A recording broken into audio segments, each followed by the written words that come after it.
ભાગવતનો પ્રારંભ ક્યાં થયો? બહુ સુંદર વાત બતાવી છે. તો કહ્યું છે કે ભાગવતની શરૂઆત ક્યાં થઈ? જે સમય દ્વાપર યુગ ચાલતો હતો,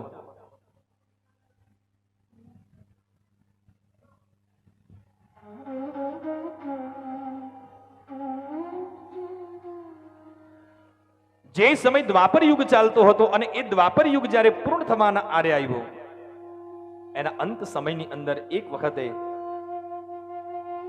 88,000 શૌનક આદિ ઋષિમુનિઓ ભેગા થયા છે. 88,000 શૌનક આદિ ઋષિમુનિઓ ભેગા થઈ અને અંદર અંદર વિચાર કરવા લાગ્યા છે કે એવું તો શું કરીએ કે જેથી કરી અને આપણે દીર્ઘકાળ કહેતા અનેક વર્ષો સુધી યજ્ઞ ચાલે એવું કરી શકીએ. પણ એ યજ્ઞ ક્યારે સંભવ બને કે કોઈ સારી એવી આપણને જગ્યા મળી જાય? કેવી જગ્યા? કે એ જગ્યા એકદમ નિર્જન હોવી જોઈએ, શાંત હોવી જોઈએ. જગ્યા એવી શાંત મળી જાય, કોઈ પણ જાતની મુશ્કેલી ન આવે, એક સારો વક્તા મળી જાય કે જે આપણને અનેક વર્ષો સુધી ભગવાનની દિવ્ય કથા રૂપી યજ્ઞ આપણને સંભળાવે. શું કરવું? અંતે બધા એવો વિચાર કર્યો કે કામ કરીએ, આપણો માર્ગ બ્રહ્માજી કાઢશે, લો હાલો આપણે બ્રહ્મા પાસે જઈએ. સૌનક આદિ ઋષિમુનિઓ બ્રહ્માજી પાસે ગયા છે અને બ્રહ્માજીને જઈને પ્રાર્થના કરી છે કે બ્રહ્મદેવ, અમારે અનેક વર્ષો સુધી ચાલે ને એવો ભગવાનનો દિવ્ય એક મહાયજ્ઞ કરવો છે, પણ અમને કોઈ સુંદર એવી જગ્યા આપો, સારો કોઈ એવો એક વક્તા અમને આપો, તો આ અમારો યજ્ઞ થઈ શકે.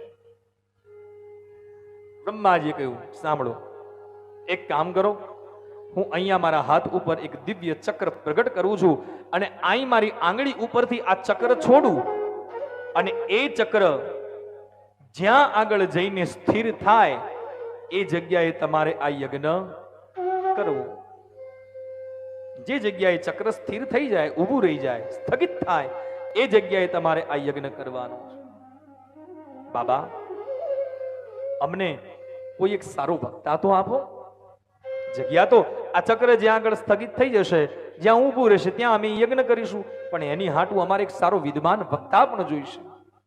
બ્રહ્માજી કહે છે, ચિંતા ન કરો, આ ચક્ર જ્યાં રોકાય ત્યાં તમે એ યજ્ઞ સત્સંગ કરજો અને સાંભળો, એ જગ્યાએ સુંદર એવી એક માટીની પીઠ બનાવજો, જેને ગાયના છાણ ગૌમૂત્ર દ્વારા એનું લેપન કરી અને એ પવિત્ર માટીની પીઠ બનાવજો અને ત્યાં આગળ તમે સૌ કોઈ ઊભા રહી તમારા હાથની અંદર ગંધ પુષ્પ લઈ અને ભગવાન નારાયણનું તમે સ્મરણ કરજો. એ નારાયણ જ તમને યથા ઉચિત, તમને જે યોગ્ય હશે એ વક્તા તમને દઈ દેશે. બ્રહ્માજીએ પોતાની આંગળી ઉપર ચક્ર પ્રગટ કર્યું છે અને એ ચક્ર બ્રહ્માજીએ છોડ્યું અને એ ચક્ર ક્યાં આવીને સ્થિર થયું? ઉત્તર પ્રદેશ કહીએ છીએ આપણે, હે ને, નૈમિષારણ્યની અંદર એ ચક્ર ત્યાં સ્થગિત થયું છે. અને નૈમિષારણ્ય ગયા હોય તો તમને બધાને ખબર હશે કે ત્યાં ચક્ર તીર્થ માનવામાં આવે છે અને એની અંદર સ્નાનનો પણ મહિમા છે. ચક્ર તીર્થ એ બ્રહ્માજીએ છોડેલું છે અને એ વખતે નૈમિષારણ્યની દિવ્ય ધરા ઉપર એ ચક્ર ઊભું રહ્યું અને એ જગ્યાએ શૌનક આદિ ઋષિમુનિઓએ સુંદર મજાની માટીની પીઠ બનાવી છે અને એ જ માટીની પીઠ ઉપર એમણે ગાયનું મૂત્ર અને ગાયનું છાણ એનું લેપન કરી સુંદર મજાની આવી પીઠ બનાવી છે. સૌનક આદિ ઋષિમુનિઓ હાથની અંદર ગંધ પુષ્પ લઈને ઉભા રહ્યા છે. ભગવાન નારાયણને પ્રાર્થના કરી છે, પ્રભુ, અનેક વર્ષો સુધી યજ્ઞ ચાલે એ માટે અમારે સત્સંગ કરવો છે, કોઈ અમને શ્રેષ્ઠ વક્તા અમને હોય એવો અમને દઈ દો. ભગવાન નારાયણ પ્રસન્ન થયા છે. પ્રસન્ન થઈને કીધું કે ચિંતા ન કરો, હું તમને સુંદર વક્તા આપું છું.